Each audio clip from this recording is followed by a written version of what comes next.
the M1911. You may have seen this on Battlefield 1. That's why we're here. It's the whole point of the video. I want to bring this thing out and give you guys a little bit of a comparison between this gun right here, the real thing, and the one that you see in the video game on Battlefield 1. So let me bring it over here, show you a few things.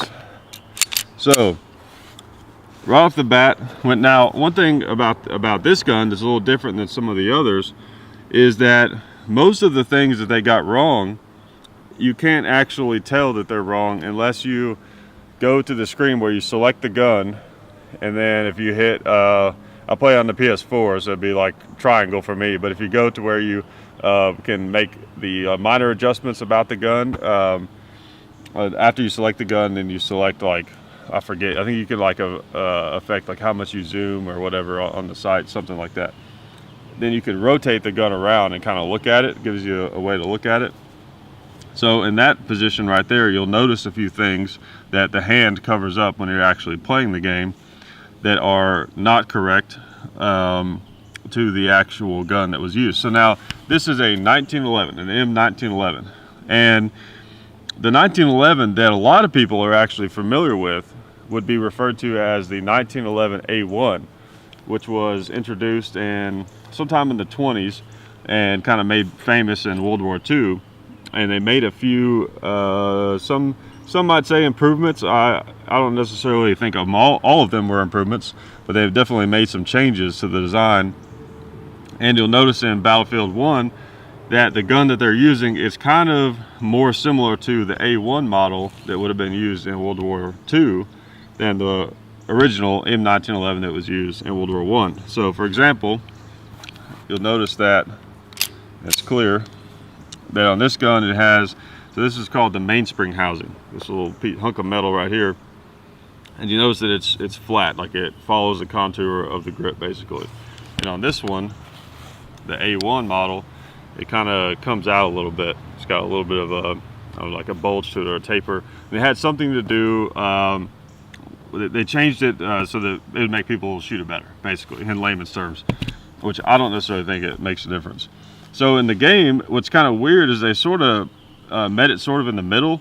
Like it doesn't have the doesn't have the texturing like this one does.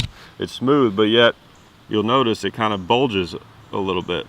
And again, you have to go to the screen where you can kind of analyze the gun. His hand covers it up. So that's something that they got wrong. It's supposed to be totally smooth and flat. And let's see, and then one of the other things is right here you'll notice around the trigger guard, these little cutouts that they did right there, I guess to make it more comfortable and maybe reduce weight a little bit. They didn't have those in World War I. So that's something that they got wrong right there. Let's see, also, let's see, what was the other thing? This is something that they got right, actually. That looks, you know, that's what the safety lever looks like.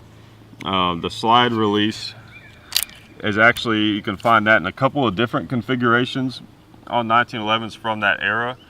And on the game, it looks like this one, which, you know, this is a genuine World War I 1911, so, you know, that would mean that it's correct. But on some of them, it actually looks like this, where it's a little bit more, you know, it's kind of more broken up there. It's not straight lines going across. And now another common thing that I've noticed on all the weapons, which of course in Battlefield 1, which of course is something that I can forgive because, you know, at the end of the day, it's a video game. It's supposed to be fun. So it makes sense that they would open the sights up a little bit so it's a little easier for you to see the sights on your TV screen or however you're playing the game. But just so you'll know, on the real gun, the sights are very, just like a lot of guns of the era, the sights are very fine. You have to take a really fine bead. And that rear sight has a very small notch. So in the game, it looks almost more like this, which is a more modern 1911. This is a Colt 1991 series, Series 80, and it's, you know, more open, kind of like that. But they do, the sights do kind of ride low, more like the GI sights. You notice on the A1 model, it's a little more open, so it's a little bit more like that, basically. Another thing that they missed is the lanyard loop right there. which is something that they did in the military. So you could basically, you tied a leather string or a cord to it, so that if you drop your gun, you can pick it back up without losing it. That's basically the idea behind that. And also, this gun is really famous. You know what? I'm going to shoot it a few more times before I get into that. That's one of the big issues. So, all right. I'm going to go ahead and shoot it into that burn barrel right there as fast as I possibly can, and we can kind of, you know, compare it a little bit to how fast they allow you to shoot the gun in the game.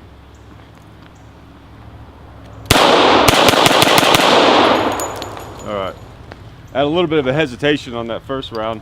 This gun has a really, really stiff trigger. Takes a lot of pressure to break that trigger. And that was kind of a thing with older guns. Newer 1911s are famous for having really light triggers. This one has a really heavy trigger on it. Like the first time I got this gun, which this is actually a Colt 1918, and it's a war gun. It was shipped to France, probably for the war that was going on. That's my guess. All right, I'm gonna try that again. Okay. So this gun is, in particular, is pretty difficult to shoot fast, just because of the trigger being, the trigger is so heavy on that thing. So in the game, you know, it might be somewhat accurate as far as the rate of fire that you're able to achieve in the game. Okay, so the thing I was going to talk about before I shot.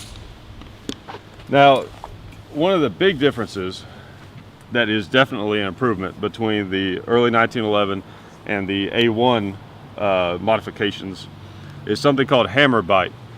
And if you notice on my hand, I already have some hammer bite showing up there. And basically what that is if you'll notice that this is called in modern times we call it the beaver tail. I don't know what the old term was for it, because it doesn't really look like a beaver tail on the old ones, but basically this piece right here, that's part of the grip safety, which you have to press in for the gun to fire, so your hand kind of naturally pushes that in. You'll notice that on the A1, which is the updated version, the newer one, it's a lot longer than on this older one version. And the reason for that is because on these guns, your hand gets up there really close to it, and when you fire this thing, as the slide comes back, that hammer is coming down and pinching you right there. I don't know if you guys can see that very well. And especially when you're actually firing the gun, the recoil, and it's coming up and everything, I mean, it pinches you pretty good. And then after you kind of break the skin a little bit, then it really starts to hurt. But a lot of times they probably, I don't know, we're shooting these guns with gloves on, and maybe it wasn't a big deal. And I imagine if you're getting shot at, you're not really worried about, you know, a little pinch. You know, and the other guy's getting a big 45 caliber bullet passing through his body. You're not going to be worried about a little pinch on your hand. So not a big deal, but that was one of the things that they improved. And in the game, you'll notice that it has that extended, that's how we say it down here in the South. This extended here, beaver tail. So it's a little bit extended, and that does help with hammer bite. And I guess the characters that they hired to play in that game, that they allow you to control when you're playing the game, they kind of complained about the hammer bite, and they made them put the A1 beaver tail on there. That's my guess on why they did that, but that is not accurate. In World War I, they had the little short, stubby beaver tail. So yeah, that's the big thing. I think the trigger is pretty much, so in the A1 model you have a short trigger, and in the original you have a long trigger. If you can look at that and kind of see the difference there. So you guys can kind of decide on your own in the game if you think that they got that right. You know, it's kind of hard to tell. Seems kind of somewhere in the middle maybe.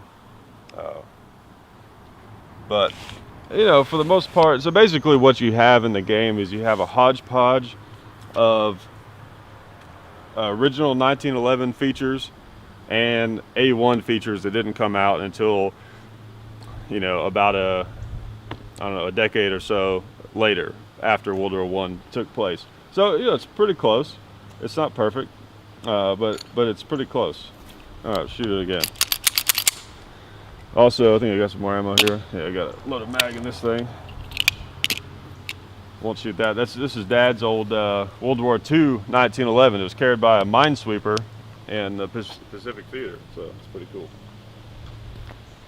Something that is pretty neat. Those of us that are watching this video that are gun nuts, we love these old classic historical pieces. And if you're watching this video only because you play video games and you're interested in maybe how realistic they are, I definitely challenge you to try to get your hands on one of these when you're old enough to buy one, or when you get to a state or country that allows you to purchase one, because they are a lot of fun to own. I like playing video games too, but there's something special about getting out something like this that was a part of, you know, for good or bad, such a big part of history, you know, and you can really like just hold it in your hand and experience it, other than the part where people are trying to kill you, experience it in the way that they did, you know, in those desperate times.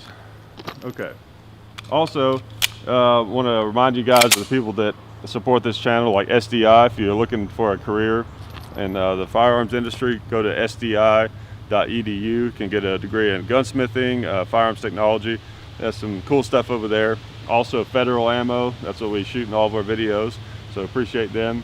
And then also, we appreciate our support from the NRA, the National Rifle Association. You can go down into the link below this video and join up if you haven't done that yet. So, okay. You know, I shouldn't do this because I'm probably gonna miss every shot. And this thing has a really heavy trigger. I should have put the, I forget what they're called, but the thing where you can measure that on here, because it's just crazy hard trigger. Okay. Or heavy. Heavy is the correct term for that. The whole gun is hard. Made out of steel. Okay, I'm shooting the gong. I didn't get to that part yet.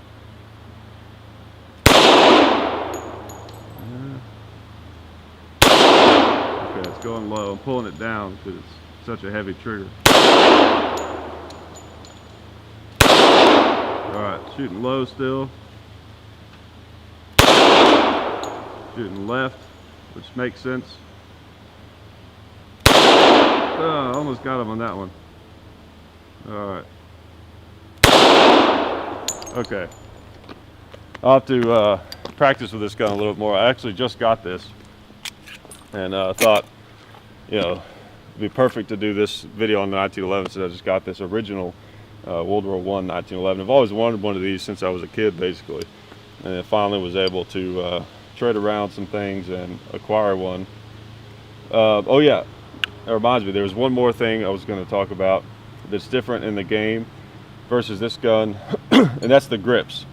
So these double diamond wood grips were the grips that they, you know, put on these guns in World War I from the factory, and they've always been my favorite. They're beautiful grips and they're really neat, and these are really have a nice wear on them, and also the fact that this gun is like 100 years old. It really you can see that character in the wood almost easier than you can in the steel. But in the game, the grips look a little bit more like this, where you don't have the diamond, you don't have this little pattern right here. It's just kind of a straight pattern, different color.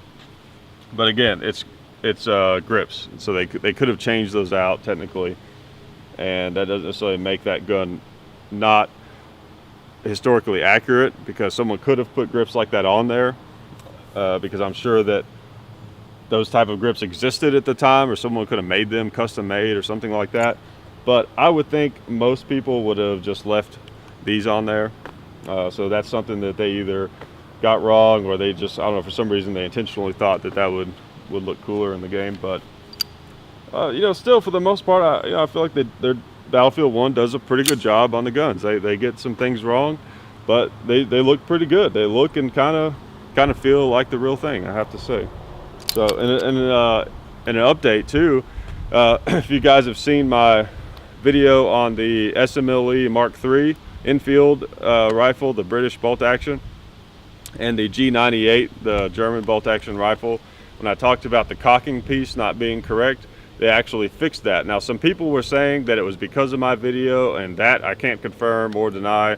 I do know, I saw like a blog somewhere that was much older than when I decided to do the video, where they were told about it. So I don't know if, you know, they were already planning on doing it, or they were planning on doing it and they saw my video and they thought, oh, we better get this out here. So I don't know if I had anything to do with it or not, but it's really cool that they're actually fixing, you know, some of the things that they got wrong on the gun. So who knows, maybe they'll fix the 1911. I mean, hopefully not right before I get a chance to post this video, but either way, you know, I like what they're doing. So all right, let's shoot this last magazine. You know, I guess what I'm trying to say is these videos are not meant to diss Battlefield 1 and to complain about the game as a whole. I just think that I don't expect a video game to get guns 100% accurate. They're not gun people, and guns are not necessarily the point of the video game, but I think some of you guys might find it interesting to see the real thing in action and to see maybe what some of the differences are. So, all right, did I rack a round in? Yep, I did, okay. All right, let's try some closer stuff here.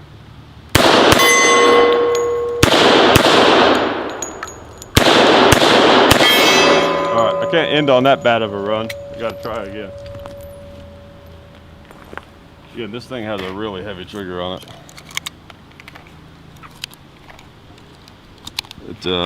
You know, a lot of these old war guns are like that. Much different than modern 1911s. Modern 1911s are actually famous for having really light triggers. And you know what I'm gonna do, just in case I shoot this thing really bad again, I'm gonna load up this magazine and fire a few rounds out of my Colt Series 80 over there with the stag grips on it. Which I just got those thanks to Eagle Grips. You guys can look them up. They hooked me up with these beautiful stag grips. Okay, shoot this thing one more time.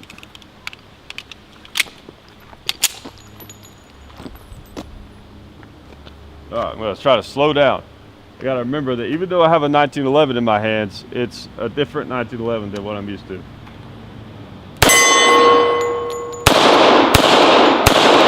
All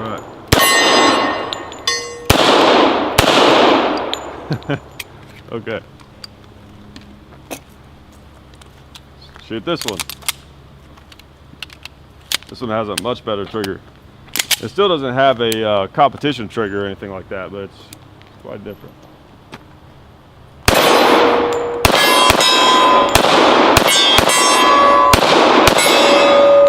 Okay. All right, so that's the M1911 from Battlefield 1.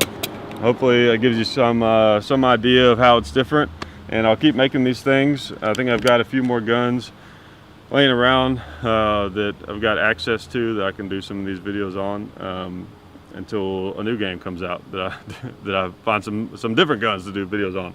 So anyways, I appreciate it, and I will see you guys around.